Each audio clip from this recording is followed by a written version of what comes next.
कहानी। बहुत समय पहले की बात है। किसी गांव में पिंकी नाम की एक लड़की रहती थी। फिर एक दिन पिंकी पास के गार्डन में घूमने जाती है, लेकिन वो गार्डन पूरी तरह सुनसान था। पिंकी को वहाँ एक भी आदमी नजर नहीं आता। अरे आज तो संडे का दिन है, लेकिन फिर भी यहाँ गार्डन में पूरी तरह खाली क्यों है? तभी पिंकी की नजरें झूले पर पड़ती है। वो झूला पूरी तरह नया था। उसकी सुंदरता देख पिंकी उसकी ओर आकर्षित हो जाती है। तभी पिंकी की नजरें झूले पर पड़ती है। वो झूला पूरी तरह नया था। उसकी सुंदरता देख पिंकी उसकी ओर आकर्षित हो जाती है। अरे वाह, ये झूला तो बहुत सुंदर है। इतना सुंदर झूला तो मैंने आज तक अपनी जिंदगी में कभी नहीं देखा। पिंकी की मन में लालच आ जाता है और वो झूले को चुराने का फैसला कर लेती है। मैं इस झूले को चुरा लेती हूँ, वैसे भी मुझे देखने वाला यहाँ दूर दूर तक कोई नहीं है। इतना कहकर पिंकी उस झूले को चुराकर अपने घर ले जाती है। लेकिन घर जाते ही उस झूले के अंदर से एक बड़ी तलवार बाहर निकल आती है और वो तलवार पूरी तरह खून से सनी थी। ये देख पिंकी के होश उड़ जाते हैं। अरे नहीं, ये तलवार कहाँ से आ गई? इस पर तो खून लगा है। हे भगवान, मैं क्या करूं? मुझे डर लग रहा है। इतना कहकर पिंकी वहां से भागने लगती है, लेकिन वो तलवार पिंकी पर हमला कर देती है और देखते ही देखते वो तलवार पिंकी का सर काटकर अलग कर देती है। इस तरह पिंकी की मौके पर ही मौत हो जाती है। उसके बाद वो तलवार गायब हो जाती है और वो झूला हवा में उड़ता हुआ वापस गार्डन में पहुंच जाता है। फिर अगले दिन रानी और करण नाम के पति पत्नी उस गार्डन में घूमने जाते हैं। लेकिन जैसे ही उन दोनों की नजर उस झूले पर पड़ती है कि तभी उस झूले का सम्मोहन दोनों पर हावी हो जाता है और दोनों उसे उठाकर अपने घर ले जाती हैं। फिर जैसे ही दोनों पति पत्नी उस झूले पर बैठकर झूलने लगते हैं कि तभी फिर से उस झूले के अंदर से तलवार बाहर निकलकर दोनों पर हमला कर देती है। अरे नहीं, ये तलवार कहाँ से आ गई? मुझे बचाओ करण।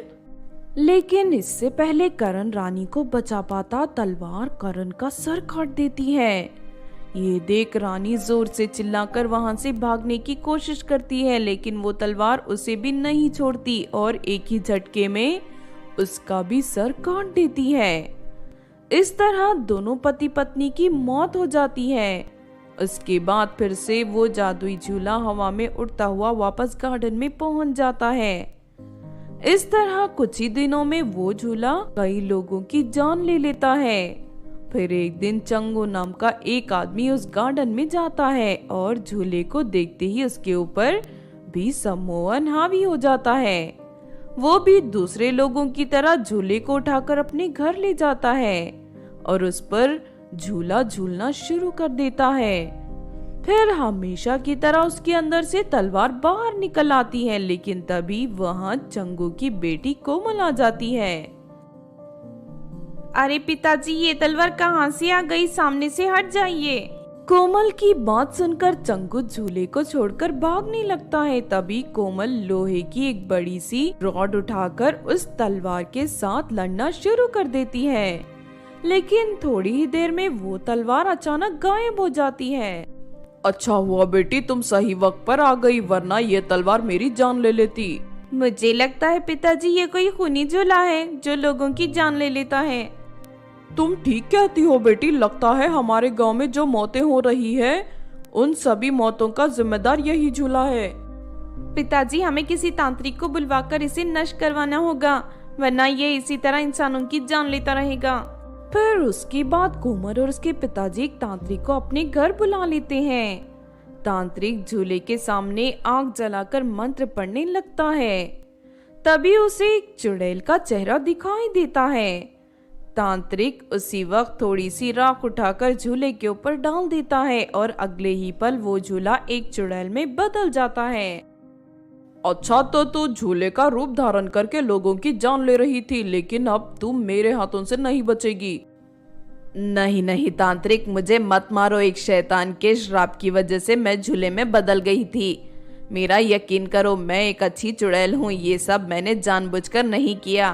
तांत्रिक जी, मुझे लगता है ये चुड़ैल सच बोल रही है, आप इसे मत मारिए। और ठीक है, मैं इस चुड़ैल को नहीं मारूंगा, लेकिन दोबारा ये किसी की जान ना ले सके, इसीलिए मैं इसे अपने मंत्रों की शक्ति से यहाँ से बहुत दूर जंगल में भेज देता हूँ। इतना कहकर तांत्रिक मंत्र पढ़कर चुड़ैल के ऊपर राख डाल देता है और वो चुड़ैल हवा में उड़ती हुई दूर जंगल में पहुंच जाती है। इस तरह सब कुछ ठीक हो जाता है और उस दिन से लोगों की मौतों का सिलसिला पूरी तरह रुक जाता है। तो आपने देखा दोस्तों खूनी झूले की कहानी।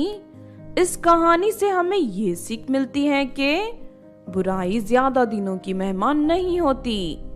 एक ना एक दिन उसकी असलियत सामने आ ही जाती है और साथ ही हमें कोई भी फैसला करने से पहले हमेशा अच्छी तरह सोच लेना चाहिए। अगर ये कहानी आपको अच्छी लगी हो तो जरूर लाइक करें और हमारे चैनल छोटू टीवी को सब्सक्राइब भी कर लें। और हाँ दोस्तों, हमें कमेंट करके जरूर बताना कि आपको कहानी कैसी लगी।